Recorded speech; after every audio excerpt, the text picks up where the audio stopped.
मैं हूं आपके साथ पल्लवी राजपूत। कोरोना की स्थिति दिल्ली में काफी बेकाबू। खबरनामा, खबर से असर तक। नमस्कार, एनबी न्यूज में आपका स्वागत है। मैं हूं आपके साथ काव्य नाटियाल और आप देख रहे हैं खबरनामा। खबरनामा में आज मुद्दा रहेगा किसान आंदोलन पर मचा सियासी संग्राम। दिल्ली बॉर्डर पर केंद्र सरकार के कृषि सुधार कानूनों के विरोध में चल रहे किसान आंदोलन को 1 साल पूरा हो चुका है।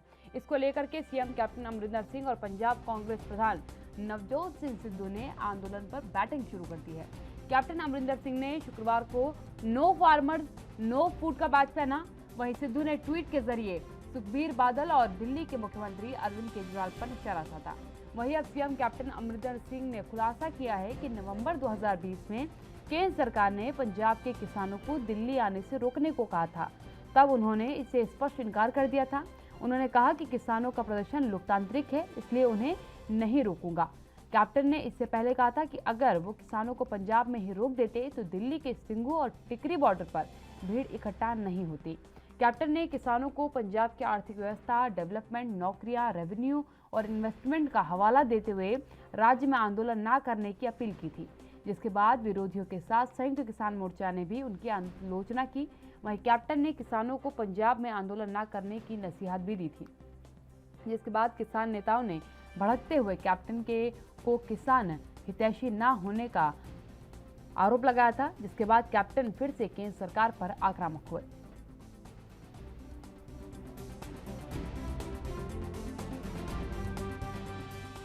आज शिरोमणि अकाली दल की तरफ से भी रैली निकाली गई और सबसे अहम बात है कि 15 से ज्यादा लोग इस दरमियान हिरासत में लिए गए, जिसमें हरसिमरत कौर भी शामिल थी, सुखबीर बादल भी शामिल हुए।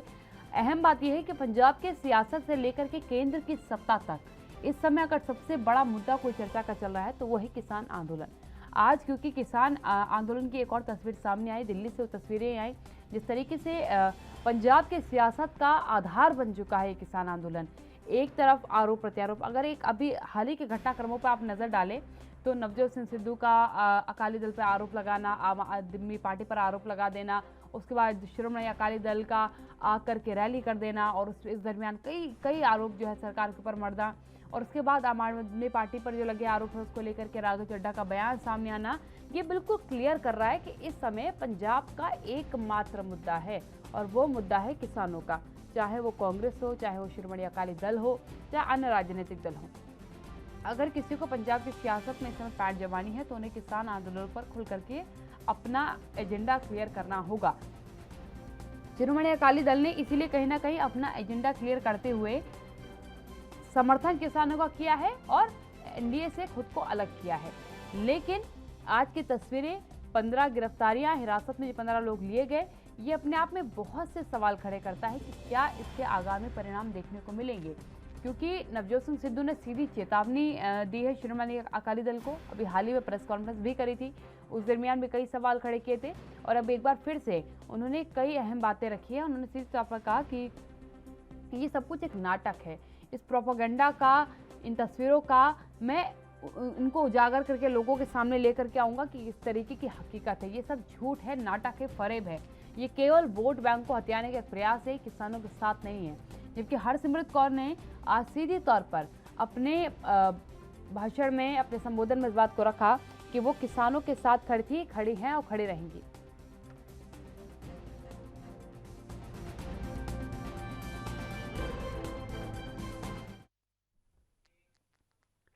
मेरे साथ मेरे पैनल जुड़ चुके हैं, आपका परिचय कराती हूँ।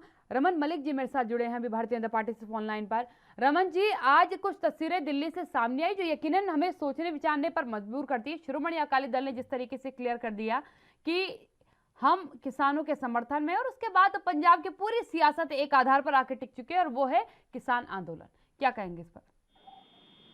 देखिए, ये जो कथित जत्थेबंदियों का आंदोलन है,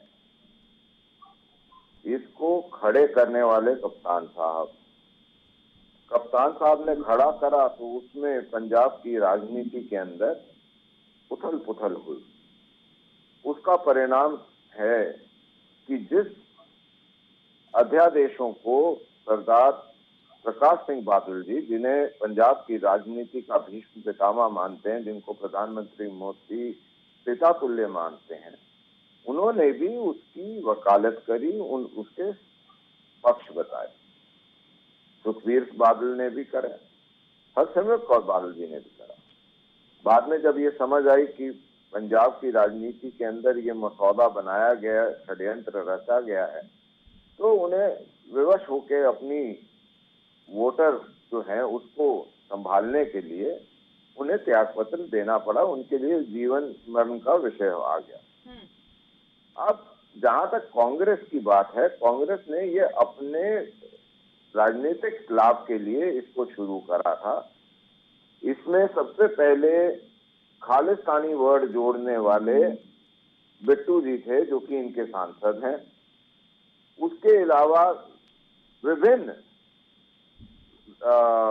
मेंबर पार्लियामेंट साहिबान, एमएलए साहिबान, मंत्री इनके ओएसडी कैप्टन साहब के, केंद्र के कुछ लोग, सारों ने इसको खुल के ये बार बार बताया। झाकड़ साहब जो इनसे पहले अध्यक्ष थे, उन्होंने भी खुल के बोला कि जी ये हमारा खड़ा हुआ है, कैप्टन साहब का करा हुआ है। तो ये शुरू से जत्थेबंदियों का जो आंदोलन है, ये राजनीतिक एक सीढ़ी है, इसके अलावा कुछ नहीं है। क्योंकि बार बार जब पूछा जाता है कि तीनों कानून को सड़क पे लेकर जाओ, एक एक पॉइंट बताओ कि कैसे काले हैं, तो ये नहीं जाते हैं। जब डिबेट करना चाहो, तीनों कानूनों को रखिए और एक एक पॉइंट पे डिबेट करिए, तो नहीं करेंगे। क्योंकि गोल मोल करके बस एक चीज बोलनी आती है, कानून काले हैं। अरे साहब, जो काले हैं उसकी कालक तो दिखाओ। काला आपके मन में है साहब। और लास्ट चीज मैं बोलना चाहूंगा कि ये एक फैक्ट है कि जहां जहां इनके जो लोग हैं, जो किसान बन के बैठे हुए हैं, बहुत मुट्ठी भर ऐसे लोग होंगे जो कि वास्तव में किसान होंगे। जो किसान बन के बैठे हुए लोग हैं, वो मदिरा का सेवन, वो अश्लील हरकतें और वो ड्रग्स का यूज हरियाणा में करते हैं। उसके ऊपर सरकार को कई लोगों ने चिट्ठी भी लिखी है। अब मेरे को ऐसा लगता है कि समय आ गया है कि अपनी राजनीतिक बिसात को किसान के कंधे पे गोली रख के ना चलाया जाए। क्योंकि किसान के कंधे पे गोली रख के चलाओगे तो किसान हल मार के साइड कर देगा। जितने भी लोग हैं आज की डेट में, आप ये देख लें कि कृषि की जो उपज है वो भी बढ़ रही है, खरीद बढ़ रही है, एमएसपी बढ़ रही है और उनको मिल रहा पैसा बढ़ रहा है, सब्सिडी बढ़ रही है। तो फिर गलती कहाँ है, ये बताएं। रमन जी, एक सवाल यहाँ पर उठेगा, क्योंकि शिरोमणि अकाली दल की तरफ से आज रैली निकाली गई है, बड़ी तादाद में उनके समर्थन में भी लोग नजर आए। 15 लोगों को हिरासत में लिया गया, खुद हरसिमरत कौर को हिरासत में लिया गया, सुखबीर बादल को हिरासत में लिया गया। क्या समझा जाए कि शिरोमणि अकाली दल पर कई क्योंकि सवाल उठ चुके हैं? क्योंकि जब आप इस कानून को लेकर के, इस बिल को लेकर के सदन में पहुंचे थे, तब शिरोमणि अकाली दल आपका साथ दे रहा था। आज इसे काला दिवस मना रहा है और कार्रवाई को उन्होंने आपातकाल घोषित कर दिया, अघोषित आपातकाल घोषित कर दिया। थोड़ा सा सवाल दोबारा बोलेंगे? रमन जी, शिरोमणि अकाली दल ने आज रैली निकाली है और बड़ी तादाद में लोग इसमें शामिल भी हुए। बड़ा सवाल यह है कि शिरोमणि अकाली दल आज इसको काला कानून बता रहा है, आज कह रहा है कि अघोषित आपातकाल है जो हिरासत में लिया गया, क्योंकि हरसिमरत कौर को भी हिरासत में लिया गया, सुखबीर बादल को हिरासत में लिया गया। लेकिन जब आप इस कानून को ला रहे थे, बना रहे थे, तब आपके साथ था शिरोमणि अकाली दल, घटक दल था आपका, उस समय समर्थन था। आप जिस तरीके से खुल करके विरोध कर रहे हैं, क्या कारण है इनके? किस्सा कुर्सी का पंजाब की कुर्सी का किस्सा है। तीनों दल जो हैं वो लगे हुए हैं। आम आदमी पार्टी ये सोचती है कि शायद वो बन जाएगी, दो बिलों के लड़ाई में वो बन जाएगी। और ये भी एक सत्य है कि कप्तान साहब और बादल जो परिवार हैं, इनके बीच में व्यक्तिगत रिश्ते भी हैं।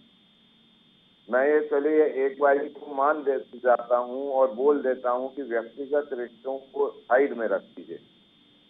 लेकिन जो एक और विषय सामने आता है वो ये आता है कि शिरोमणि अकाली दल और कॉमरेडों का क्या साठगांठ हुई है, क्योंकि मोगा रैली के अंदर जो कुछ भी हुआ उसको ये दर्शाया जाता है कि वह सिर्फ कांग्रेस और आप पार्टी के लोग हैं, जबकि वहां पे लाल झंडे और वो बाकी सारे हथौड़ी के निशान बहुत खुल के दिख रहे थे। तो मैं तो ये आज सवाल आपके सामने रखता हूँ कि शिरोमणि अकाली दल क्यों कॉमरेडों को बचा रही है, और अगर ऐसा ही था और कांग्रेस जो है वो किसानों के साथ है, तो किसान के प्रदर्शन में शिरोमणि अकाली दल के प्रदर्शन का जब हो रहा था विषय, तो लाठीचार्ज क्यों करी? नहीं करते। हरियाणा में लाठीचार्ज हुई तो बार बार उपदेश दे रहे थे, अब क्यों नहीं देते? बड़े सवाल है। ठीक है ना रमन मलिक जी, एक सवाल यहाँ पर और है, क्योंकि आज कैप्टन अमरिंदर सिंह की तरफ से एक बड़ा आरोप केंद्र सरकार पर लगाया गया। उन्होंने कहा कि नवंबर 2020 में केंद्र से उनके पास एक आदेश जारी हुआ था जिसमें कहा गया था कि आप अपने यहाँ के जो आंदोलनकारी हैं, प्रदर्शनकारी हैं, उन्हें पंजाब में ही रोक लीजिए। और उन्होंने कहा कि क्योंकि लोकतांत्रिक अधिकार है किसी का भी प्रदर्शन करना, इसलिए मैंने उन्हें रोका नहीं, मैंने उन्हें जाने दिया। शांतिपूर्वक प्रदर्शन करना हर व्यक्ति का संवैधानिक अधिकार है, लेकिन जब ये इंटेल आ जाए या ये आ जाए कि इसको वो जो लोग रेफरेंडम 2020 कर रहे थे, वो जो लोग जिनको ये रेफरेंडम 2020 करने वाले लोग जिनको चुनाव के लिए पैसा प्रदान करते हैं, जो दुबई कनाडा जाके पैसा इकट्ठे कर रही हो पार्टियां, जब ऐसे लोगों का साथ हो और इंफॉर्मेशन आ जाए, तो क्या केंद्र सरकार को प्रदेश सरकारों के जिनको बात करके उनसे बताना नहीं चाहिए कि ये बात है और आप इनको रोकिए? क्योंकि हर प्रदेश का गृह विभाग प्रदेश का होता है, उसको केंद्र वहां पे तो काम नहीं कर सकती ना, पुलिस तो स्टेट की है। ये आप बताएं कैप्टन साहब कि जब इस प्रकार की, और उनके लोगों ने बोला, बिट्टू साहब ने खुल के बोला कि जी इसके अंदर खालिस्तानी घुस गए हैं। ये हमने नहीं बोला, ये बिट्टू जी ने बोला, जो कि इनके मेंबर पार्लियामेंट है, और सबसे पहले उन्होंने इस्तेमाल करा ये। तो मैं ये पूछना चाहता हूँ, तब कप्तान साहब की गैरत कहाँ थी? तब कप्तान साहब का ईमान कहाँ था? देशभक्ति कहाँ थी? कप्तान साहब को जवाब देना चाहिए कि जब गाड़ियों के अंदर ड्रग्स जाती हैं तो वो पंजाब पुलिस क्यों नहीं रोकती है? जब शराब जाती है क्यों नहीं रोकती है? टोल प्लाजा का इतना नुकसान हो रहा है, वो क्यों नहीं रोकती? क्योंकि वो जब road development ministry of service transport road बनाती है और उसके ठेके देती है और उसका सारा टोल इकट्ठा होता है, तो आप देश के की संपदा को आप रोक के कैसे बैठ जाएंगे? और आप उसका समर्थन करते हैं। आपने प्रदर्शन करना है, आप टोल नाकों पे करिए, उसमें कोई बात नहीं, लेकिन आप उसके फ्री करके बैठे हुए हैं। क्यों बैठे हुए हैं? या आप बोलिए कि जी सारी चीजें छोड़िए, हमको कोई सब्सिडी नहीं चाहिए, हमको कुछ नहीं चाहिए, हमको अपनी मर्जी से करने दो। आप ही उद्योग हो ना, कृषि भी एक उद्योग है, सेवा नहीं है, क्योंकि किसान पैसे लेके अनाज देता है, करदाता कर देता है, उससे अर्थव्यवस्था चलती है। तो या तो ये बोले कि करदाता बेवकूफ है।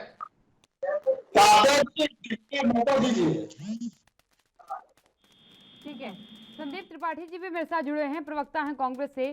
संदीप जी, आज जो तस्वीरें पंजाब से सामने आई, इस पर आप क्या कहेंगे? क्योंकि शिरोमणि अकाली दल की रैली यूं ही नहीं हुई। कैप्टन अमरिंदर सिंह के आज एक बैच हमने देखा, नो फार्मर्स नो फूड। उन्होंने कहा कि नवंबर में केंद्र का फोन आया था और सीधे तौर पर आदेश था कि जो आपके आंदोलनकारी हैं, आपके प्रदर्शनकारी हैं, उन्हें पंजाब में रोक दीजिए। लेकिन कैप्टन अमरिंदर सिंह ने अपील की थी अपने लोगों से कि आप पंजाब की व्यवस्थाओं को मत रोकिए, आप दिल्ली बॉर्डर पर जाकर के आंदोलन करिए, आप हरियाणा बॉर्डर पर जाकर के आंदोलन करिए। अब रमन मलिक जी कह रहे हैं कि ठीक है आंदोलन करिए, लेकिन आंदोलन शांतिपूर्ण तरीके से करिए, ऐसा मत करिए कि सब कुछ भंग हो जाए। इससे इतर सियासत पूरी चरम पर है, एक एक दल अपनी तरफ से बयानबाजियों में लगा हुआ है। तो क्या समझूं मैं कि पंजाब के पास अब कोई और मुद्दा नहीं रह गया है, अब पंजाब के सभी राजनीतिक दल एक मुद्दे पर चर्चा करेंगे, वो है किसान का। किसान पूरे देश का मुद्दा है, सिर्फ पंजाब का कह देना भर जो है इस आंदोलन की जो है एक तरह से तौहीन। और रही बात, अभी रमन जी बहुत सारी बातें कह रहे हैं कि टोल प्लाजा जो है कैप्टन जी जो है छोड़ देते हैं किसानों को, तो उनसे टोल नहीं लेते हैं। तो रमन जी को बड़ी चिंता है, किसान जब टोल प्लाजा नहीं दे, टोल नहीं देते तो बड़ी चिंता है। और मोदी जी जो बेचे जा रहे हैं 26,700 किलोमीटर सड़क ही बेच डाल रहे हैं, उसकी चिंता इनको नहीं है। इनको एयरपोर्ट मिल जा रहा है, उसकी चिंता नहीं है। इनको सार्वजनिक संपत्ति सारी बिक जा रही है, उसकी चिंता करता ही नहीं। इनको इस चीज की चिंता नहीं है कि सब कुछ बिक जाएगा तो जो टोल प्लाजा वसूली हो रही है उसको बेच डाल रहे हैं, उसकी वसूली कैसे होगी, उसके बाद ये करना नहीं चाहते। रही बात आप किसानों की, आप समझिए एक किसान बिल का दूसरा बिल है मूल्य आश्वासन, उसका आधार। तो आप बताइए मूल्य आश्वासन, अब बिल का नाम रखते हैं और आश्वासन कौन देगा, कारपोरेट घराने या कॉन्ट्रैक्ट फार्मिंग करने वाले। क्यों? क्या सरकार इतनी अच्छी है कि किसानों को गारंटी नहीं देती है? नाम तो रखते हैं मूल्य आश्वासन देने के नाम पर, और आप जो इस चीज के कुछ नहीं दे सकते हैं, क्योंकि आप अपने मैनिफेस्टो में वादा करते हैं। आप जब विपक्ष में तो इसको मुद्दा बनाकर मिलते हैं।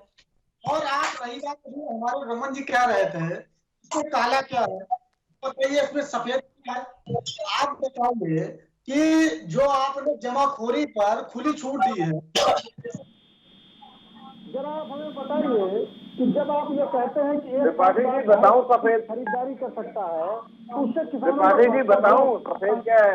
रही बात, जब मंडी में किसान जाता है कोई अनाज बेचने तो उसकी एक गारंटी त्रिपाठी जी बताऊं, क्योंकि मंडी में उसकी दुकान है। लेकिन जब एक पान कार्ड धारक व्यक्ति जगह किसी भी गाँव में या कहीं पर जाता, अरे मेरे भाई त्रिपाठी जी, उसकी कौन जिम्मेदारी करेगा, कौन जिम्मेदारी? त्रिपाठी जी मैं बताता हूँ सफेद क्या है। तरीके से सर फोड़ने का आदेश करनाल में एसडीएम दे रहे थे, उस एसडीएम से जब जो है किसान की लॉबी मिलकर अच्छा तो मौका में क्या हुआ था, आपने आरती उतारी थी, ऐसे एसडीएम के मौका में आरती उतारी थी। आप बताइए जब कारपोरेट घराने और एसडीएम मिलकर किसानों का पैसा हड़प जाएंगे तो कैसे किसान लड़ेगा? आप कह रहे हैं अरे ये हड़पना हड़पाना आप आरपी उपाध्याय जी भी मेरे साथ जुड़ चुके हैं। आरपी उपाध्याय जी, इस समय पंजाब की सियासत बहुत अलग राग पर चल रही है। यहाँ हर कोई एक दूसरे पर आरोप लगा रहा है। कांग्रेस का कहना है कि शिरोमणि अकाली दल आज अपनी सियासी जमीन बचाने के लिए कर रहा है सारा काम। ये रैलियां, ये आंदोलन, ये बयानबाजियां सब केवल जमीनी स्तर पर अपनी सियासत को बचाए रखने के लिए है। शिरोमणि अकाली दल का कहना है कि भाजपा का काला कानून है। भाजपा का कहना है कि शिरोमणि अकाली दल तो हमारे साथ था जब कानून आया। आम आदमी पार्टी कह रही है कि सरकार का फैसला गलत है। नवजोत सिंह सिद्धू कह रहे हैं कि अब आम आदमी पार्टी बोलने वाली कौन होती है, उसने तो दिल्ली में जो स्थिति रखी है वो बिल्कुल वही है। ये क्या जो है गड़बड़ झोल चल रहा है, क्योंकि सबके सब एक दूसरे पर आरोप लगा रहे हैं। देखिए काव्या, झोल गड़बड़ झोल ही है जी। अदरवाइज क्या कारण है? आजादी के इतने सालों बाद सत्ताएं आती रही, सत्ताएं जाती रही। किसान कल भी कर्जदार था, आज भी कर्जदार है। किसान कल भी आत्महत्या कर रहा था, आज भी आत्महत्या कर रहा है, आंदोलन कर रहा है। वो भी किस लिए आंदोलन कर रहा है? यानी अपनी फसल का वाजिब दाम, वो ये गारंटी चाहता है कि भाई मैं जो पैदा करता हूँ सरकार ये सुनिश्चित कर दे कि भाई ये हम खरीदेंगे या बिल्कुल आपका माल बिकेगा और आपको पैसा मिलेगा। लेकिन इतना पॉलिटिकल पार्टियों का हित, यानी मन से प्रेम करती हैं, इलेक्शन के टाइम पर वोट बैंक मानकर बहुत सारी घोषणाएं होती है, बहुत सारे आंदोलन होते हैं, और जैसे ही इलेक्शन में सत्ता मिल जाती है भाषा बदल जाती है। आप देखेंगे कल तक बीजेपी विपक्ष में थी तो किसानों की हितैषी थी। राजनाथ सिंह और सब जहां किसान का आंदोलन होता था वहां पहुंच जाते थे और कहते थे हमें देर पता लगा, हमें पहले पता, किसान के साथ हैं, किसान के साथ पसीना बहाएंगे, खूब बहाएंगे। लेकिन सत्ता में आने के बाद वही किसान दुश्मन नजर आता है। कांग्रेस कहती है स्वामीनाथन आयोग को तुमने बनाया, स्वामीनाथन आयोग की रिपोर्ट क्यों नहीं लागू की, क्यों नहीं उन्होंने एमएसपी के लिए कन्फर्म किया? वो भी सत्ता में रहे हैं, उन्हें कर देना चाहिए था। आज ये आंदोलन नहीं होता। और देखिए एक चीज काव्या बड़ा क्लियर है, 90% सिफारिशें कांग्रेस ने लागू की है। बहुत अच्छी बात भगवान जी, आपसे विनम्र आग्रह है कि अभी बताने का कष्ट करें कि 90 से ज्यादा जो है सिफारिशें हमने लागू की है। एमएसपी आपने कोई कानून लाए कि भाई कन्फर्म है एमएसपी में खरीदा जाएगा, आलू सड़ेगा नहीं, गन्ने में आग नहीं लगानी पड़ेगी, कुछ किया आपने? बता दें जरा। बिल्कुल मैं जवाब देना चाहूंगा जी। देखिए उपाध्याय जी, आज जो परिस्थितियां हैं वो परिस्थितियां पहले नहीं थी। इस बात को आप भी जानते हैं। पहले किसान आत्महत्या नहीं करता था, पहले किसान हुआ था, किसान मौत में था। नहीं कर रहा हूँ कि पहले घटनाएं नहीं होती थी, तो ये घटनाएं दुखद है, किसी भी शासन में हो, किसी भी सत्ता में हो, किसी भी राज्य में हो। पहली बात को आप समझिए, मेरे कहने का आशय सिर्फ इतना है कि पहले होती थी, बिल्कुल होती थी, लेकिन उसको रोकने के लिए हमने जो काम किए थे, इस सरकार ने आकर उस काम को मडियामेट कर दिया। और आज आप देखिए, आपने गारंटी दे दी थी, इन्होंने मदद कर दी क्या? उपाध्याय जी, जाहिर सी बात है कि जो पहले ऑप्शन था कि सिर्फ जो है खरीदारी, जो आज नई खरीद नीति लाई है वो पहले थी ही नहीं, तो जाहिर सी बात है एमएसपी पर खरीदारी हो नहीं थी, तो एमएसपी हम ही लेके आए। और रही बात गारंटी की, सुन लीजिए, रही बात गारंटी की, अगर हम नहीं कुछ कर पाए हैं तो आने वाले समय में अगर सत्ता में आते हैं और आएंगे तो इस चीज को हम आज लिखित रख लीजिए कि हम जो है आने वाले समय में एमएसपी की गारंटी किसान को देंगे। ठीक है, कई वादे होते हैं, ऐसे कई वादे होते हैं संदीप जी, जो चुनाव के दरमियान बोले जाते हैं लेकिन आगामी समय में नजर नहीं आते हैं। रमन मलिक जी, ठीक है, जब वादा पूरा होगा तब बात की जाएगी इस पर। रमन मलिक जी, आपको क्या लग रहा है, क्योंकि इस समय किसानों के मुद्दे पर बात करने से ज्यादा पंजाब में अपनी सियासी जमीन को मजबूत करने का क्रम चल रहा है। मुझे बहुत कम मंचों से सुनाई दिया कि किसानों की बात की गई हो, हमने किसानों के लिए क्या किया, हम किसानों के लिए क्या करेंगे। इन रैलियों में मुझे ये ज्यादा सुनाई दिया। तो क्या समझूं मैं कि इन किसानों का समर्थन नहीं हो रहा है या केवल अपनी सियासी जमीन को मजबूत किया जा रहा है? देखिए, जिसने काम करना होता है वो काम करके देता है। मोदी सरकार ने काम करके दिया है और वाजिब काम करके दिया है। किसी भी फील्ड में हो, आज तक के जितने भी एमएसपी का विषय रहा उसमें सबसे ऊपर भाजपा रही है। बार बार बढ़ाना और उठान और डायरेक्ट बेनिफिट, ये मुसीबत दो है कि जो आरतीयों के यार हैं उनको दिक्कत हो गई है। दूसरी चीज पंजाब, ये बताएं तो जो कांग्रेस के स्पोक्सपर्सन है तो ये बताएं। एक करके जवाब ले लेती हूँ, एक की बात पूरी होने दीजिए, उसके बाद काउंटर आंसर ले लूंगी मैं संदीप जी आपसे। रमन मलिक जी, बात पूरी करिएगा।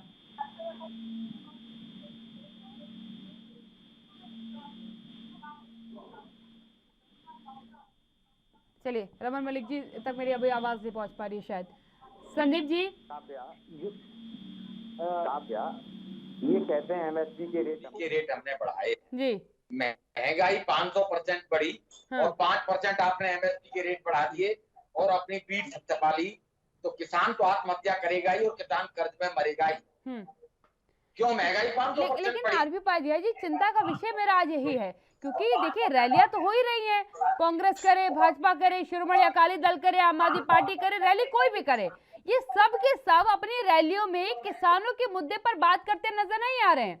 आज अगर आप शिरोमणि अकाली दल की रैली के बयानों को सुने गौर से, तो उनमें बताया गया कि हमने आपके लिए क्या कुछ किया है, आपकी लड़ाई में अब हम साथ आए हैं, हम लड़ेंगे, कैसे लड़ेंगे, आगे की रणनीति क्या होगी, इन पर कोई विचार विमर्श नहीं हुआ है। कैप्टन अमरिंदर सिंह ने बिल्कुल क्लियर कर दिया कि भाई मैं किसानों के साथ हूं। ये तो मैं यहाँ पर बिल्कुल क्लियर है कि पंजाब में केवल एकमात्र ऐसी पॉलिटिकल पार्टी है जिसका कॉन्सेप्ट बिल्कुल धरातल पर क्लियर है कि किसानों के हम समर्थन में है, और वो है कैप्टन अमरिंदर सिंह की सरकार। देखिए काव्या जी, क्या बोलेंगे ये लोग, ये सब लोग जिम्मेदार हैं किसान के इस हालात के लिए जी। आजादी के इतने सालों बाद भी किसान अगर सड़क पे है, आंदोलन कर रहा है, आत्महत्या कर रहा है, कर्ज में मर रहा है, तो सभी पॉलिटिकल पार्टियां जिम्मेदार हैं उसके लिए। कोई राजनीतिक दल छूटा नहीं रहा जिसने किसान का शोषण नहीं किया हो। ये बात अलग है, विपक्ष में होते हुए सब किसान के हित तैसी हैं, जब सत्ता में आते हैं तो वही किसान दुश्मन नजर आने लगता है। वही किसान जब अपनी मांगे मांगता है, कहता है, नारे होंगे किसान की आय दुगनी कर देंगे, बल्कि ये भी कह देते हैं कि किसान खुशहाल है। कई डिबेट में कई चैनल पे बैठता हूं तो कहते हैं किसान खुशहाल है, किसान को कोई दिक्कत ही नहीं है अब तो, और कह देते हैं किसान की आमदनी भी बढ़ गई। अभी सुन रहे थे मलिक साहब को, मलिक साहब कह रहे थे किसान की उपज बढ़ गई और किसान की आमदनी बढ़ गई, किसान तो बहुत खुश है। उन्हें शायद खेती से और किसानी से दूर दूर का लेना चाहिए। उपाध्याय जी एक बात रखना चाहूंगा मैं, आपका जवाब किया, मैं अपनी बात रखना चाहता हूँ जी। अभी आपने कहा कि सारी पॉलिटिकल पार्टियां जिम्मेदार हैं। देखिए, हो सकता है पूर्व में हमसे कुछ गलतियां हुई हो, तो इसका मतलब ये नहीं है कि जो हमने किया है आप उसको डिनाई कर देंगे। आप इस बात को भूल जाते हैं कि जब यह देश आजाद हुआ तो 90% जमीन कृषि योग्य जमीन नहीं थी। हमने उसको सुधार के माध्यम से, जमीन सुधार के माध्यम से, हरित क्रांति के माध्यम से, सब्सिडी के माध्यम से, विभिन्न माध्यमों से जो है किसानों को मजबूती प्रदान की और आज इस लेवल पर किसान को लेकर आए। आप ये कहते हैं, उपाध्याय जी पूरी बात कर लूं तो फिर आप बोले तो अच्छा लगेगा। वरिष्ठ है और बहुत श्रेष्ठ है, मैं आपको बहुत सम्मान करता हूँ। रही बात, आप समझिए कि आज जिस तरीके से बीजेपी की बात आप कर रहे हैं, बीजेपी ने जो सपने दिखाए थे, आप याद कर लीजिए, मोदी जी कहते थे किसानों के लिए अलग, अगर टमाटर होगा तो एक ट्रेन चलेगी, स्पेशल ट्रेन चलेगी जिससे टमाटर जो है एक दिन में 24 घंटे के अंदर जो है मुंबई से दिल्ली पहुंच जाएगा, ये नागपुर से दिल्ली पहुंच जाएगा। ये उनके भाषण के अंश। तो जिस तरीके से सपने दिखाए उन पर कितनी खरी उतरी, उस पर आज विश्लेषण होना चाहिए। दूसरी बात, शिरोमणि अकाली दल आज जो आंदोलन कर रही है, बहुत अच्छी बात है। हम उनको क्रिटिसाइज नहीं करेंगे कि आप आंदोलन क्यों कर रहे हैं, उनका हक है, करना चाहिए। लेकिन यह सद्बुद्धि उनको तब आती है जब कांग्रेस आंदोलन करना शुरू कर देती है, और इस मुद्दे को सबसे पहले जमीन पर अगर किसी ने उठाया है तो कांग्रेस ने उठाया। जब आप याद कर लीजिए 27 अगस्त को सुखविंदर सिंह बादल जी जो है नरेंद्र सिंह तोमर जी का ट्वीट जो है, उनकी एक चिट्ठी ट्वीट कर रहे थे 27 अगस्त को, और आप समझिए 17 अगस्त को हरसिमरत कौर जी जो है इस्तीफा देती हैं, और ये इनको जो है एनडीए से अलग होने में समय लगता है, लगभग 10 दिन से ज्यादा समय लग जाता है। तो इसका मतलब है कि आप खुद हुआ में थे जब आपको लगा कि आपकी जमीन पंजाब में एकदम खत्म हो जाएगी, क्योंकि पंजाब जो है पूर्णतः उसकी अर्थव्यवस्था जो है पूरी कृषि पर डिपेंड है। जो जिस तरीके से अभी जो है रमन जी कह रहे थे कि टैक्स देता है, तो वहाँ टैक्स भी किसान ही देता है, इसलिए 90% जो है किसान है। पूरे देश में सबसे ज्यादा अगर कहीं किसान है तो वो पंजाब है। ये जो है स्टैटिस्टिक है, आंकड़ा है, इसे कोई बदल नहीं सकता है, चाहे भाजपा हो चाहे कांग्रेस हो। तो इस बात को हम अगर डिनाई कर दे तो पंजाब, आज लोग कहते हैं पंजाब आंदोलन में क्यों है, अरे इसलिए है कि वहां पर किसान ज्यादा है, वहां पर बड़े किसान है, उनको नुकसान अपना दिख रहा है। दूसरी चीज, एक चीज और जो बात मैंने कही कि उनके पास संसाधन है। उत्तर प्रदेश का एक छोटा किसान जो है इतने दिन बैठने में सक्षम नहीं है, लेकिन इसका मतलब ये नहीं है कि उसको जो है इस बात से तकलीफ नहीं है, उसको भी तकलीफ है। इस बात को समझ रहा है कि ये जो है हमारे लिए नुकसानदायक है, ये हमारी जो है आने वाली पीढ़ियों के लिए नुकसानदायक है। अब मैं रमन मलिक जी के पास जाऊंगी, आरपी उपाध्याय जी मैं आपके पास आती हूँ। रमन जी का प्रतिक्रिया लेकर मैं सीधा आपके पास आऊंगी। रमन जी, आपने बयानों को सुना संदीप त्रिपाठी जी के, उन्होंने सीधी तौर पर कह दिया कि हमने कार्य किया है, हम किसानों के समर्थन में हैं, शिरोमणि अकाली दल आज उतरी है, उससे उन्हें कोई फर्क नहीं पड़ता, वो लेट में जागी है। लेकिन आपकी सरकार किसानों के बारे में सोच नहीं रही है, प्राथमिकता पे नहीं रखा है। यहाँ अभी जो सब कुछ हो रहा है वो केवल सियासी है, यहाँ कुछ भी किसी के मुनाफे का नहीं देखा जा रहा, नफा नुकसान यहाँ को देख ही नहीं रहा, केवल अपना और पार्टी का नफा नुकसान देखा जा रहा है। यहाँ वक्त छोटे से ब्रेक का, जल्द हाजिर होती हूँ। कोरोना की स्थिति दिल्ली में काफी बेकाबू। खबरनामा, खबर से असर तक। ब्रेक के बाद आपका स्वागत है। सीधा आरपी उपाध्याय जी के पास जाऊंगी। उपाध्याय जी, सियासी संग्राम की अगर बात करें, क्योंकि इस समय अगर किसानों के मुद्दे पर मैं विचार करूं या देश की स्थिति पर देखूं, तो केंद्र में भी एक ही मुद्दे पर लगातार केंद्र सरकार को घेरा जा रहा है, वो है किसानों का मुद्दा। उत्तर प्रदेश में भी लगातार जो नाराजगी किसानों को लेकर के दिख रही है, सरकार को घेरा जा रहा है केवल किसानों के मुद्दे पर। पंजाब की भी समान तस्वीरें हैं, हरियाणा की भी समान तस्वीरें हैं। ये क्यों हो रहा है आखिरकार? क्योंकि अब किसी मुद्दे पर कोई चर्चा ही नहीं करता, केवल किसानों के मुद्दे पर राग अलापता है, लेकिन कभी यह नहीं कहता कि इसका निस्तारण कैसे किया जाए। हर कोई अब ऐसा लग रहा है कि चाह रहा है कि आंदोलन लंबा चले तो कम से कम ज्यादा मुद्दे पर हमें बात ना करनी पड़े। एक ही मुद्दा है, खिंचता रहेगा तो ज्यादा बेहतर है। वैसे भी 9 महीने से लोग यहाँ बैठे ही हुए हैं, अब 9 महीने तो इनके पूरे हो ही गए, आगे और थोड़ा खींच लेंगे। काव्या, विडंबना यही है जी, किसान की जो समस्या है उनका हल कैसे निकाला जाए, वो कोई नहीं रास्ता दिखा रहा और किसान को बांटा जा रहा है। उत्तर प्रदेश का किसान, पंजाब का किसान, हरियाणा का किसान। एक बात ध्यान से सुन लें, ये किसान इस देश का किसान है, अन्नदाता है। उसे किसी राज्य से न बांध, उसको ये बांट कर अलग अलग कर राजनीति न करें। पहले ही बहुत राजनीति होगी। और दूसरा काव्या, आपने बिल्कुल ठीक कहा कि राजनीति सब कर रहे हैं, मुद्दे बहुत हैं। ये नहीं है महंगाई है, पानी है, बिजली है, सड़क है, और तो पेट्रोल डीजल, कीमतें, महंगाई, बेरोजगारी। विपक्ष को अपने ऊपर भरोसा नहीं है। अगर विपक्ष और मुद्दों को उठाए तो जनता उसके पीछे पीछे चल देगी और जनता उसे सत्ता भी देगी। लेकिन करना होगा, सड़क पर आना होगा। आज किसान दिख रहा है सबको, किसान सड़क पर है, किसान आंदोलनरत है। ऐसी परिस्थिति में और अभी भी सरकार के कान पर जू नहीं रहेंगे। सरकार की जो हठ धर्मिता है कि नहीं, उसमें हम कोई वो नहीं करेंगे, कानून वापस नहीं करेंगे। अरे भाई, मेरे लिए कानून बनाया है और मैं कह रहा हूं कि भाई मुझे नहीं चाहिए, तो दिक्कत क्या है? आप एक आरोप और लगा देते हैं कि जो बैठे हैं वो किसान नहीं। भाई उनके बीच में जाके तो देखिए, मैं जाता रहता हूं, मैंने कवर किया है, मैंने लिखा है।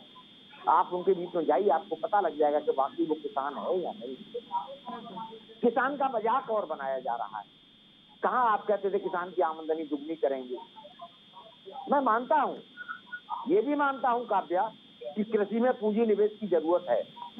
जो टमाटर फेंक दिया जाता है, सड़ जाता है, अगर पूंजी निवेश होगा, फूड प्रोसेसिंग यूनिट लगेंगी तो वो टमाटर फेंकना नहीं पड़ेगा, उसके बाई प्रोडक्ट बन जाएंगे, दूसरे उत्पाद बन जाएंगे। आलू सड़क पर नहीं सड़ेगा, वो कहीं ना कहीं उसका कोई एक यूटिलाइजेशन हो जाएगा। लेकिन सरकारों की जिम्मेदारी है किसान को आश्वस्त करना। अगर किसान को आप विश्वास में नहीं लेंगे, किसान से बिना विचार विमर्श के कोई भी आप कानून बना कर ले आएंगे और किसान उसे मंजूर कर लेगा, ये संभव नहीं है। अभी रमन जी कह रहे थे कृषि उद्योग है। अरे उद्योग में ये पेन बनता है तो वो उद्योगपति तय करता है कि ये पेन कितने का बिकेगा, इसकी एमएसपी क्या होगी। सरकार तय नहीं करती है, करेगा कितने का फसल बेचेगा। अगर ये डायरी बनाता है कोई भी उद्योग, तो इस डायरी की कीमत तो उद्योगपति तय करता है, सरकार तय नहीं करती। अगर उद्योग है, आप उद्योग मानते हैं, सेवा नहीं मानते, तो किसान तय करेगा अपनी फसल का मूल्य। मैं बोलूं, छोड़ दो किसान के ऊपर। जी ठीक है, आप कौन? रमन मलिक जी के पास जा रही हूँ। मैं जवाब दूं। आपके सवालों का जवाब मैं रमन मलिक जी से ले लेती हूँ। रमन मलिक जी, हम सियासत भी तो तो हो यही रही है, बोल रहे हैं। आरोप यहाँ पे कई लग रहे हैं, लेकिन किसानों के मुनाफे की बात कोई नहीं कर रहा। अरे सुनिए काव्या जी, मैं भी तो यही बोल रहा हूँ। मिनिमम सपोर्ट प्राइस एक इंडिकेटर प्राइस है जिसके ऊपर सरकार उठान करती है। सरकार वो उठान करती है जो कि उसने पीडीएस सिस्टम में बांटना है। बाकी किसान जो उगाता है, बाबा टकैत थे, सर छोटू राम थे, देवीलाल जी थे, वो सब ये बोलते थे कि किसान को अपनी उपज का भाव निर्धारित करने का अधिकार होना चाहिए। अगर आज वो अधिकार इन कानूनों के माध्यम से मिल रहा है तो उन लोगों को दिक्कत होती है जो इनके औने पौने भाव में खरीदते हैं। और उसके अलावा क्या करते हैं वो मैं बताता हूँ आपको। ये तोल का कटेगा, ये उठान का कटेगा, ये ढुलान का कटेगा, ये एंट्री का कटेगा, ये एग्जिट का कटेगा, ये ठहराव का कटेगा, और उसको काट काट के इतना काट देते हैं। अभी कल परसों की बात है कि मैं कहीं का देख रहा था कि 40 रुपए 20 किलो का पन्नी, 40 रुपए की हरी मिर्चों की बिक रही है किसान से, और 40-50 रुपए किलो शहरों में बिक रही है हरी मिर्च। तो ये जो बीच का गैप है जो खा रहे हैं, उनको कौन पूरा करेगा? और मैं आज आपके सामने बात करता हूं कि हरियाणा के अंदर हम 11 लगभग फसलों का एमएसपी पे उठान करते हैं, पंजाब में होती है 3, अब होनी शुरू, वो भी क्योंकि सरकार उठाती है। तो मैं ये पूछना चाहता हूँ आज के समय पे कि पंजाब ये बताए कि एक तो ये इतनी कम फसलें क्यों करते हैं, दूसरा ये भावांतर भरपाई क्यों नहीं देते, तीसरा पंजाब मंडी एक्ट 2006 के अंदर प्रावधान है, पॉइंट नंबर 8 बताता है कि कहां पे प्राइवेट मंडी नहीं खुल सकती, इसका मतलब जहां पे खुल सकती है उसका पूरा ब्यौरा उसके माध्यम से मिलता है। पॉइंट नंबर 9 बताता है कि उसका लाइसेंस कौन देगा। पॉइंट नंबर 12 ए बताता है कि उस मंडी के अंदर जो मार्केट कमेटी बैठी है, जो कि पॉलिटिकल अपॉइंटेड कमेटी है, उसके निर्णय के अगेंस्ट आप कोर्ट में नहीं जा सकते। आज तक इनमें से किसी, ये जो जत्थेबंदी के अध्यक्ष बने हुए हैं, ये सारे या कांग्रेस वाले या शिरोमणि अकाली दल, आम आदमी पार्टी, इसको क्यों नहीं रिपंच करने की बात करते? इसलिए नहीं करते क्योंकि जो इनके यार हैं आरती, वो इनका जीना दूभर कर देंगे। अब आ जाइए अगली बात पे। मैं हरियाणा के अंदर 74 लाख टन जो है बाजरा उठाती है ये सरकार। बाजरा केंद्र सरकार नहीं उठाती, प्रदेश सरकार उठाती है। चाहे हमको बाद में उसको बाजार में किसान पे बेचना पड़े, लेकिन किसान से हम उठाते हैं एमएसपी पे। राजस्थान के अंदर 1 करोड़ एकड़ फुट में अंदाजन जो नुकसान किसान को होता है वो लगभग हर साल का आज के भाव से, अगर मैं 2150 से देखता हूँ, 2250 ना भी देखूं, तो लगभग 10,000 करोड़ का होता है। कांग्रेस की सरकार है, वादा करें ये कि इस बारी 2250 पे दाना दाना उठाएंगे, तो मैं मानूं कि ये किसान हितैषी हैं। हमने सॉइल हेल्थ कार्ड दिया, हमने बीमा करा, और हरियाणा के अंदर 8,000 करोड़। आपके सभी सवालों को मैंने सुन लिया, संदीप जी ने भी सुन लिया, जवाब ले लेती हूँ। संदीप जी जवाब दीजिएगा आप सवालों का। मैं जवाब दे दूं? हाँ जी, आप बोलिए, आपसे पूछा मैंने, जवाब दीजिएगा। देखिए, अभी रमन जी को शायद पता नहीं है कि पंजाब में 90% खरीदारी राज्य सरकार करती है, इनको शायद पता नहीं। और दूसरी बात ये कह रहे हैं कि गेहूं और चावल राज्य सरकार राष्ट्र सरकार के लिए करती है। जवाब पूरा होने दीजिए, इसके बाद काउंटर आंसर लूंगी आपसे, काउंटर आंसर लूंगी मैं। राज्य सरकार तो अपने लिए कर रही है 90%। सुन लीजिए ना, वो सिर्फ केंद्र सरकार के लिए करती है, एफसीआई के लिए करती थी, अब वो नहीं हो रहा। बात बताइए, पंजाब में शायद आपको पता नहीं है, आपको पता नहीं है कि एफसीआई जो है राज्य सरकार से खरीदती है वहाँ पर पंजाब में, आपको पता नहीं है, जान लीजिए, सुन लीजिए। आप कह रहे हैं कि गेहूं क्यों पैदा करता है पंजाब का किसान? जब इस देश में गेहूं के लिए विदेश से गेहूं आता था, तो मुझे गर्व है पंजाब के किसानों पर कि इस जिम्मेदारी को पंजाब के किसानों ने उठाया कि वो गेहूं और धान में जो है भारत को आत्मनिर्भर भाई साहब, घर से झूठ बोलने की गुट्टी भी का आए हो। मैंने गेहूं का नाम भी लिया, मैंने गेहूं का नाम भी लिया, झूठ क्यों बोल रहे हो? संदीप जी, चलिए ठीक, संदीप जी, मैंने गेहूं का नाम कब लिया ये बताएं। किसी को बोलना नहीं देना चाहते हैं आप। अरे कम से कम झूठ तो मत बोलो त्रिपाठी जी। अरे सुन लीजिए, आपसे आग्रह, फैक्चुअल बात करें, झूठ ना बोले, मैं बीच में नहीं आऊंगा। ठीक है संदीप जी, सुन लीजिए। संदीप जी एक सवाल का जवाब दीजिए, जो आरोप आपके ऊपर लगा, जो अभी रमन जी ने सीधी तौर पर कहा कि इस समय जो किसान आंदोलन चल रहा है उसके पूर्ण जिम्मेदार कैप्टन साहब हैं, आपका राजनीतिक दल है। आपने कहा कि जाओ आंदोलन करो, प्रदर्शन करो शांतिपूर्ण तरीके से, पहले इसीलिए केंद्र ने कह दिया था आपसे कि इनको आप अपने पंजाब में रोक लीजिए, आप लोगों ने साफ मना किया, और आज उसकी परिस्थिति ये है कि हर बॉर्डर जो है सील हो रखा है। ये बताइए, ये हरियाणा कौन सा मतलब कांग्रेस शासित प्रदेश है? ये कांग्रेसी है, इनको शायद पता नहीं है। योगी जी जो है पश्चिमी उत्तर प्रदेश से जो किसान जा रहे हैं, योगी जी कांग्रेसी हैं, इनको शायद पता नहीं है। आपके सवाल का जवाब मैंने दे दिया। दूसरी बात, एक गंभीर बात में अभी जो आदमी जी ने कही कि जो फूड पार्क चाहिए, इससे जो है फूड प्रोसेसिंग यूनिट लगनी चाहिए। आप इनसे पूछे कि कितनी यूनिट लगाई, कोई जवाब नहीं होगा। अमेठी में फूड पार्क जो पिछली सरकार ने पास कर दिया था, उसको इस सरकार ने रोक के बनने नहीं दिया। और एक उदाहरण दे दूं, कुंडा विधानसभा में एक मंडी बननी। आप समझिए ये कितनी सरकार गैर जिम्मेदाराना है किसानों के प्रति। इन्होंने उस मंडी परिषद के लिए जमीन नहीं दी, ये जमीन का अधिग्रहण नहीं कर पाए और वो मंडी जो है आज निरस्त हो गई। ये किसानों के लिए इनकी सोच है।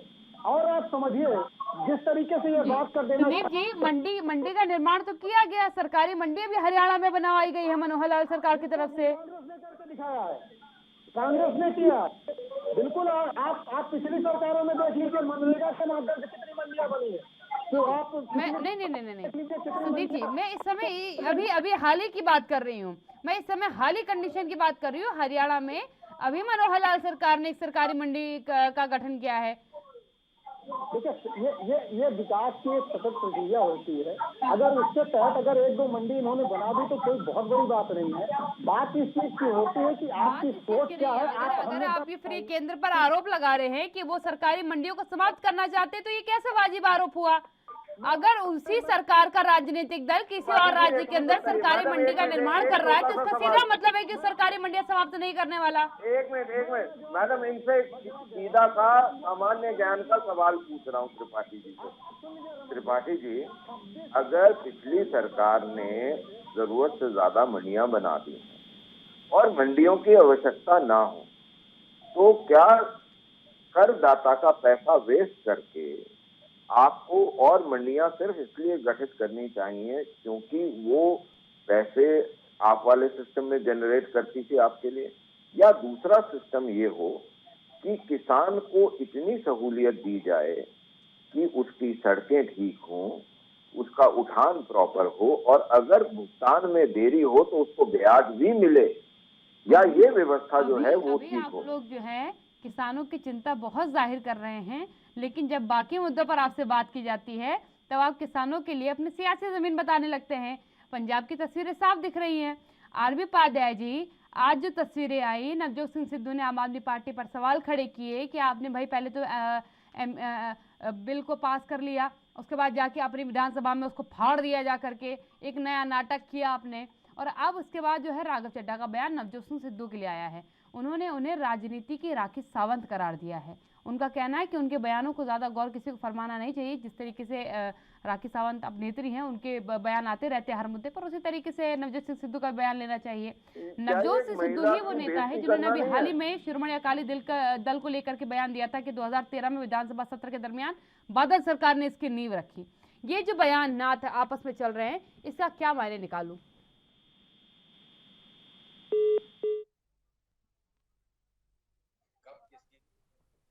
उनके बारे में मैं ज्यादा टीका टिप्पणी नहीं करूंगा, लेकिन अगर सभी पॉलिटिकल पार्टियां इतनी हितैषी हैं, किसान आयोग बना दें जिसमें किसान मेंबर होंगे और किसान अपनी बात रखेंगे और किसान के हित के लिए वो आयोग, जो किसान आयोग है, वो बाध्य होगा। लेकिन कोई भी किसान को देना नहीं चाहता।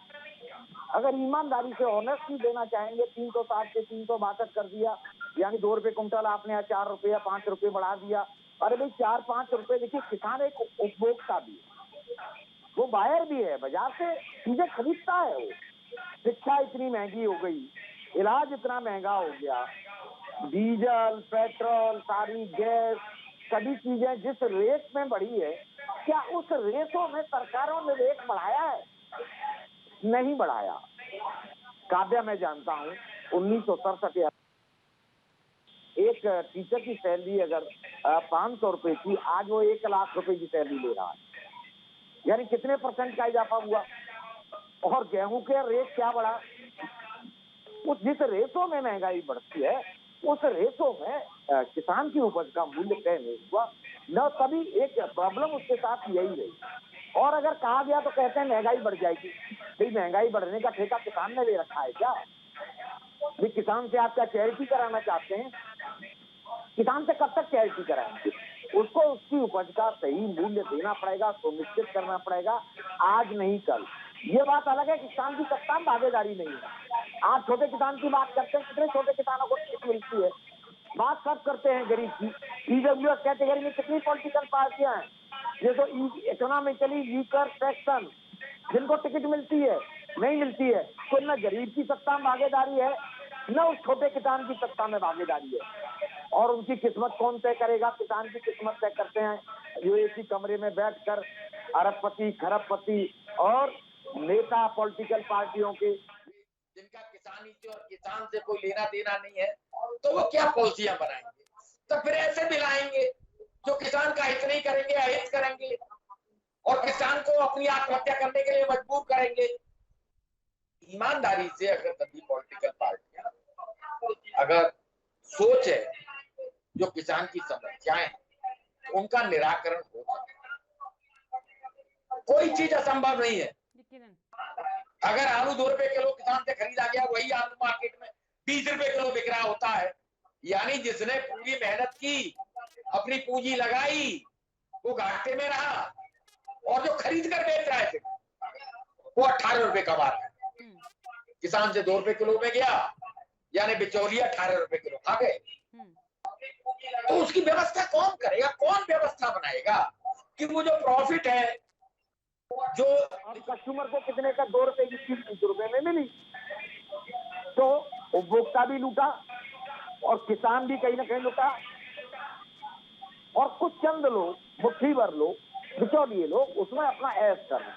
तो वो सिस्टम नहीं बनने देना चाहते। एक सिस्टम में बदलाव की जरूरत है, एक मार्केटिंग की जरूरत है कि भी किसान का उपज का सही मूल्य तय हो जाए कि भी इतने से कम में नहीं, और इतना अगर नहीं है तो सरकार कोई भी इससे अगर वो करेगा तो उसे सजा मिलेगी, हो जाएगा। जैसे मिनिमम वेजेज है कि भी इससे कम सैलरी कोई देगा तो जेल जाएगा, ऐसी एमएसपी पर भी हो सकता है सरकारें चाहें तो। संदीप जी से एक सवाल लूंगी मैं यहाँ पर। संदीप जी, एक चीज़ ज़रूर समझने वाली बात है। अभी हाल ही में आपको याद होगा कि हरियाणा सरकार की तरफ से गन्ने के किसानों में बढ़ोतरी की गई है।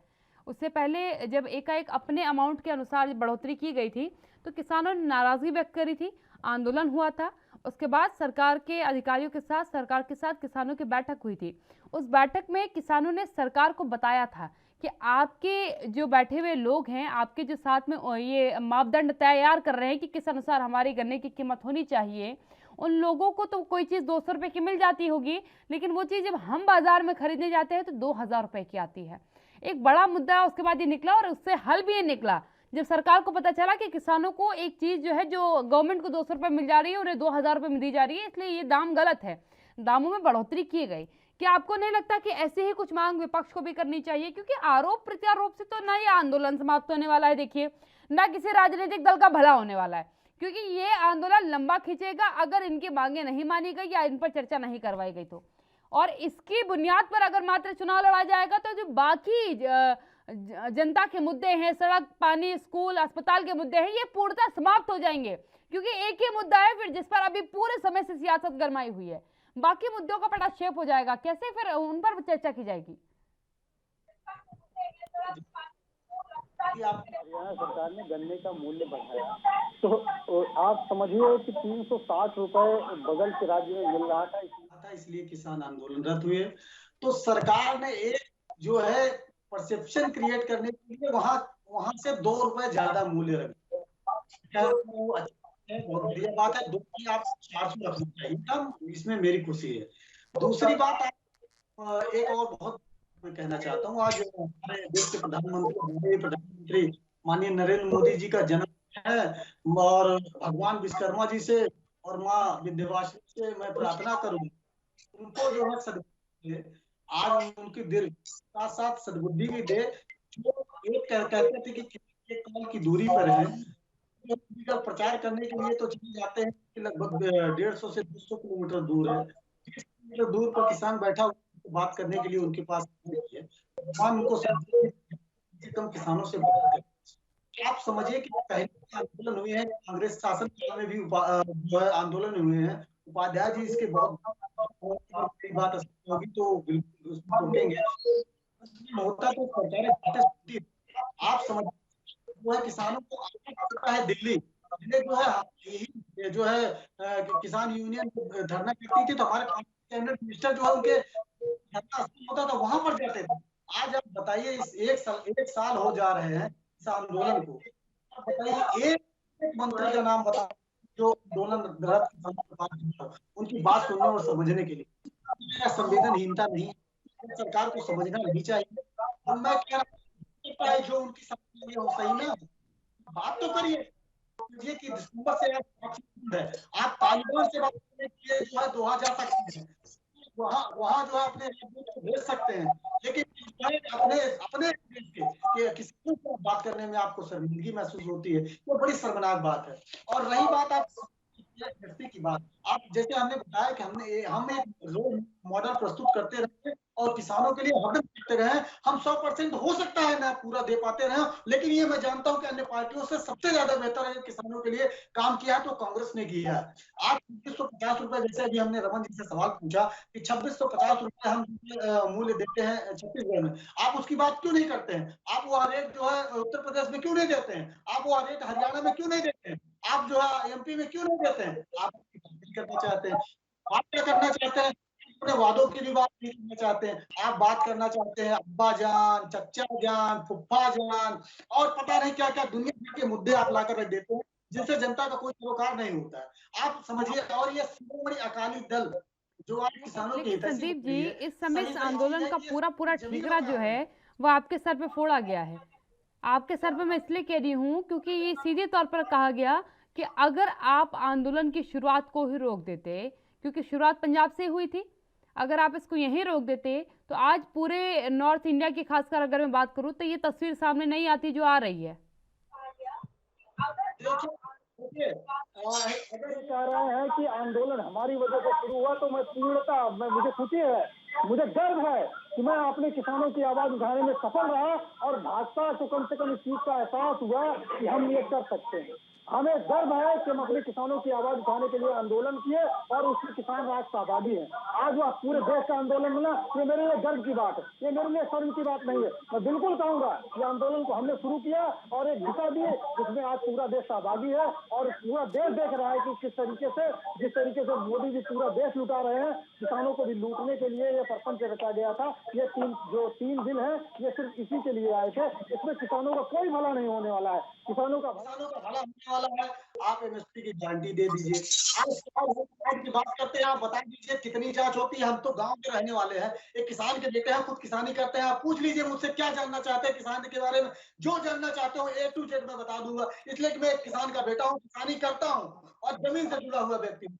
तो आप सवाल कहते हैं, लेकिन कहाँ बना किसका बना पता नहीं है। आप जो है इसी तरह भाजपा की योजनाएं तो बड़ी बड़ी आती है। आप देखिए मेड इन इंडिया में चैन घूमता हुआ आया शेर, वो शेर पता नहीं कहाँ चला गया। कौशल विकास मिशन आया, पता नहीं कहाँ चला गया। स्मार्ट सिटी का समय मेरे पास समाप्त हो रहा है, लास्ट कमेंट लूंगी। आरपी पाटिया जी 10 सेकंड का समय आपको दे रही हूँ मैं। किसका फायदा होगा, क्योंकि सब तो बोल रहे हैं, सबके मुंह से कोई ना कोई तीर निकल रहा है, किसी ना किसी के ऊपर वो तीर चलाए जा रहे हैं, लेकिन फायदा किसको होगा चुनाव में इसका, क्योंकि मेन मकसद तो चुनाव जीतना ही है इससे। देखिए, फायदा हो नुकसान हो, कोई हो नरक, हमें क्या हानि। बात किसान की है तो किसान के मुद्दे से हल हो और किसान का जो उसकी समस्याएं हैं कोई समाधान निकले, वो अच्छा लगेगा। सरकारें आती रहेंगी जाती रहेंगी, जीत हार होती रहेगी, लेकिन जो देश का अन्नदाता है, और देखिए इसी के बच्चे बॉर्डर की रक्षा में, किसी पूंजीपति का किसी नेता का बेटा वहां शहादत नहीं देता, शहीद नहीं होता, इस किसान का बेटा ही शहादत देता है तो देश की रक्षा करता है। देखिए, आप किसान को इतने हल्के में न लें, क्योंकि वो समस्याएं हैं, मूलभूत आवश्यकताएं, समस्या वो जीना चाहता है, वो जीने के लिए मांग रहा है, वो अरबपति नहीं बनना चाहता, वो मिनिस्टर नहीं बनना चाहता, बस वो ये चाहता है, वो केवल अपनी फसल की एक वाजिब कीमत चाहता है जितनी उसकी लागत लगी है। बिल्कुल, दोनों मेहमानों का बहुत धन्यवाद मेरे साथ चर्चा में शामिल होने के लिए। यकीनन किसानों का मुद्दा एक बड़ा मुद्दा है और उस पर सियासी संग्राम मचना बहुत वाजिब सी बात थी, लेकिन इस सियासी संग्राम के बीच अगर किसानों की मुद्दों की, किसानी के हकों की बात ही दब जाए तो ये एक चिंता का विषय है। अगर आपको इस पर सियासत करनी है तो उनके अधिकारों के बारे में भी बात करिए, उनके अधिकारों के लिए भी लड़िए, तब सियासत करिए तो अच्छा लगेगा। केवल अपनी सियासत चमकाने के लिए किसान आंदोलन का नाम ले लीजिए, वो अच्छा नहीं लगेगा। खबरनामा में फिलहाल इतना ही। आप बने रहिए एबी न्यूज के साथ। नमस्कार। न्यूज़ देख रहे हैं आप, मैं हूं आपके साथ रवि राजपूत। कोरोना की स्थिति दिल्ली में काफी बेकाबू। खबरनामा, खबर से असर तक।